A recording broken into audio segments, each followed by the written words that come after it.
Hi guys, welcome to another episode of Pointy Not Sharp. Today we're taking a look at a British patent of 1907 hooked Quillion bayonet. These were made to fit the short magazine Lee Enfield rifle that went on to be called the number one rifle. So manufacturers for these, we've got 5 manufacturers in England and 2 overseas. So within England they're made by Enfield in quite large numbers, I believe 150,000 by 1911 alone. They're also made by Wilkinson, Sanderson, Chapman and Moll, but in much smaller numbers, between 10 to 40,000 apiece, again by 1911. Internationally, they were made in India by Rifle Factory Ishapur between 1911 to 1914. And in Australia, they were made by Lithgow between 1912 to 1915. Now, I say 1912 to 1915, I'm putting an end date in there, because there was a modification to these where the hooked Quillion was removed. That's what the whole purpose of this video is for the patent 1907 with the hooked Quillion. And for the purpose of this video, once they're removed, that's sort of going to be where this video ends. I'm going to do another video at a later date for a regular patent 1907 bayonet. I've already got one for World War II for Lithgow, but I'm going to do a World War I version for England and all the various manufacturers. Anyway, a bit of history about this bayonet sitting in front of us. It replaced the patent 1888 and the patent 1903. They were both deemed to be too short. So the British were using the Long Lee, and they moved across to the short magazine Lee Enfield, which was a much shorter rifle than the Long Lee. A lot of countries were using shorter rifles because they were deemed to be generally more practical. They were favoured for rear-edge troops, cavalry. They were favoured for cavalry as well. And most militaries wanted to sort of adopt a standard rifle for their entire army. So no specific infantry rifles and specific rifles for cavalry, and again for artillery. They wanted one for everyone. So they decided on the short magazine Lee Enfield. So the issue they had was they already had a reasonably short bayonet, being the model 1903 and 1888, or patent 1903 and patent 1888, and they thought they'd be at a disadvantage when bayonet fighting against other forces with longer bayonets and more reach, the idea being that the other guy could stick you before you could stick him. This is before World War I, when we learnt that long bayonets weren't necessarily an advantage. Anyway, in 1905, the British had an investigation for trials for a longer bayonet. In that investigation, they trialled 4 different bayonets. So they had a French label that was made to fit a short magazine Lee Enfield. Then they did something a bit odd where they had 2 different model 1903s that were both shorter, being a 7-inch and an 8-inch. So they were investigating getting a longer bayonet, and they decided to have 2 shorter ones in their trial. Makes no sense to me. And then they also had a model 1903 that was 21 inches long, like a full-blown sword. That thing was huge. And that was deemed to be a bit impractical. That investigation led them to one conclusion. They wanted a bayonet that was about 16, 17 inches in length. So in 1906 and 1907, they had formal trials, and they had 3 major contenders, or 3 contenders. So they converted a whole bunch of patent 1876 and patent 1895 socket bayonets for the Martini Henry. They cut the sockets off and put wooden grips at the base of the triangular blade, and modified them so they could be fitted to a SMLE rifle. They had 1,000 of them in the trials. They weren't terribly popular. They didn't do terribly well. The second entry they had was the Japanese patent, which was essentially the Type 30 bayonet, which is what I've got here. I've got one to have a look at. And as you can see, that's pretty much what they adopted. So in 1904 to 1905, the Japanese and Russians had a little war, the Russo-Japanese War. England was an ally of Japan, and they followed the war very, very closely, and they were tremendously impressed with the Japanese ability to fight a conventional war on land. And as a result, they ended up adopting the Japanese style of bayonet, which was itself modelled after a samurai sword or a katana.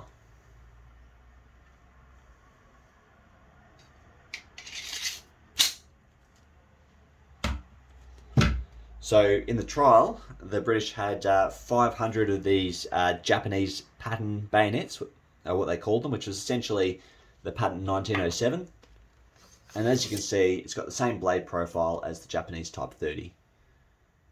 So it's not unreasonable to say that the patent 1907 is based on a Japanese samurai sword, because it's based on the Type 30, which is based on a samurai sword. Put that to the side.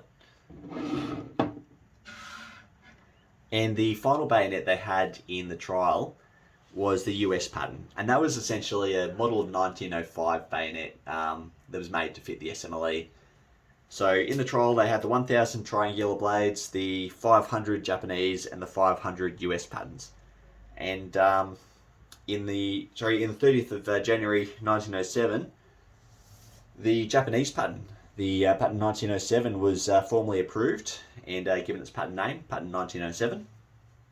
That year, only one bayonet was produced by Enfield, and that was for patent purposes only. And production didn't start until 1908. For the first couple of years of production, Enfield pumped out 150,000. The other companies, not too many. Yeah. Initially, the scabbards, they had what was called the Mark I scabbard, and they were produced in 1908. And they had the leather wrap covering the bottom chape, so you couldn't see any of this metal chape. The leather was wrapped around it. You see a little bead of steel down the bottom. But in, when was it? It was December, I want to say December 1908, it was decided that they'd move away from that, and they adopted the Mark II here, where we have the metal chape down the bottom over the leather. What else do I want to say about these? Well, obviously they went on to remove the hooks. So on the 29th of October 1913, England approved a modification to all existing stock when they came in for refurbishment to have the hooks cut off. That was largely due to them becoming tangled in anything and everything, from a soldier's web gear, packs, to vines and barbed wire in the field. They were just deemed to be unnecessary, and they were removed. So there's not very many of them that survive that still retain the hooked quillen. And as a result of that, they are incredibly expensive. This one here sold for, I think it was $1,600 Australian here at auction. So there were a couple of guys who were dead set, had to have it. And that largely comes down to some of the special markings on it. I'll get into that shortly. It's a whole bunch of Australian markings on it, essentially. So it was in 1913 that the British removed the hook quillens, but they remained on for a few more years in other countries. So in India, they got rid of them in 1914, and in Australia, they started getting rid of them in 1915. And you got to remember that these bayonets are not just used by England, they're used by the Commonwealth. So there's other Commonwealth countries that have purchased these that may not have removed the hooks. Countries like New Zealand, or none others spring to mind at the moment. But yeah, there's a couple of countries out there that probably kept them on there. I don't know if they themselves removed them, but yeah. So, tell you what, we'll have a look at the actual bayonet itself and the construction. So obviously when they remove the hook quillen, we get pretty much the standard patent 1907 that we're familiar with today. This is actually one that's had the hook quillen removed. So this is a, what year are you? This is a 1909 Enfield. And as you can see, this one's had the hook quillen ground off. What's this one here? 1911. There you go. This one's older.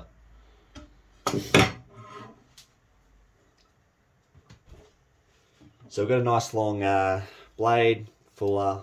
I'm sure I don't really need to show you the construction of a 1907, but the actual hook itself comes in a couple different, I don't know, makes, depending on which manufacturer.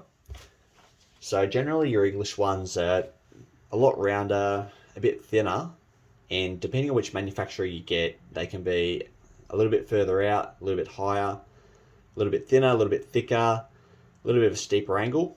And the Australian ones have a really, really thick, blocky, solid hook. A lot harder to break. Other than that, it's got your handle, pommel, nothing special. Same as every other 1907 out there. Scabbards, on the other hand, the leather is, I'm not sure how to describe it. The leather on the first couple of years of production seems to be different from later production. It's got like almost a gloss to it. Yeah, I don't know. Anyway, I'll jump into the markings. What makes this one special? So, as I said, I'm going to do a later video or another video after this on P1907s that have had the hook removed and go over all the different markings and manufacturers and all that in a later video. So I won't worry about the markings on the Ricasso. I'll just go over the markings that make this one here very, very collectible. So here on the crossguard, get that to focus. From left to right, you'll see 2 ND-MD, so that's 2nd Military District. Focus, please. And a military district is an area within Australia. 2nd Military District is the state of New South Wales. That's the state I live in here. And next to that, we've got a serial number. So this is a bayonet that was made in England and sold to Australia and adopted by the 2nd Military District here in New South Wales. And if we have a look at the scabbard, this is a bit harder to make out. On the lip here, if I can get it to focus, you'll see NSW for New South Wales, and then a serial number. It's not a matching serial number, but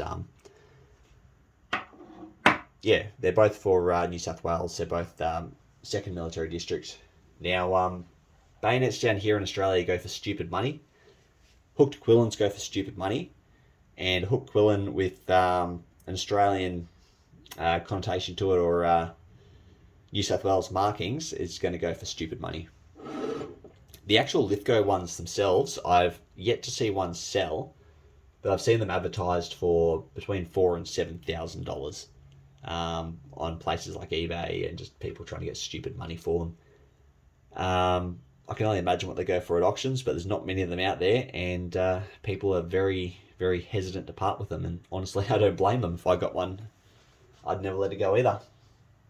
Actually, I know of one or two guys. There's one in Melbourne and one up in Brisbane. In between them, they've got about 15 or 20 of the Lithgow hook Quillions. So they're probably driving up the market themselves a fair bit. At a later date, I do intend to go to the Infantry Museum at Lone Pine Barracks. They've got about 40 of them, and I'll see if they'll let me go behind the scenes and do a video, or maybe I'll just do a video walking through the museum and pointing out what I see. That could be a bit of fun. Anyway, hook Quillion P1907s go for stupid money. Very iconic, very beautiful look. Very reminiscent here in Australia of the Battle of Gallipoli, which is very, very big part of our identity. You know, we became a country in 1901, and that was really the first big battle our country had, where we lost a lot of our sons, and we commemorate it every year on Anzac Day. This is a very, very iconic part of that history, not just from Gallipoli, but other campaigns through the First World War, like the Charge of Beersheba. So yeah, very, very collectible, very, very cool. I'd love to get my hands on one day. This one belongs to a good friend who's been kind enough to lend it to me today. But yeah, anyway, if I left anything out, or sorry, it's been a bit of a rambling video today, not as structured as normal. But if I left anything out or made any mistakes, comment below, guys. If you know anything else cool about these, I'd love to hear from you. If you got one in your collection, it'd be fantastic to hear your perspective. Probably the only other thing I have to say is be wary. There are a lot of fakes out there. There's a guy out there who is making the cross guards and selling them on eBay. You can usually spot a fake because the blue is going to be very, very different to the blade and the pommel. Actually, there's another marking on the pommel I probably should have pointed out. So you notice the D with a broad arrow on the pommel. That's an Australian Department of Defence marking, and the broad arrow is a government acceptance mark. So again, something that's very uniquely Australian that'll drive the price up down here. Anyway, guys, that's all I've got for you today. Thanks for watching, and I'll see you next time.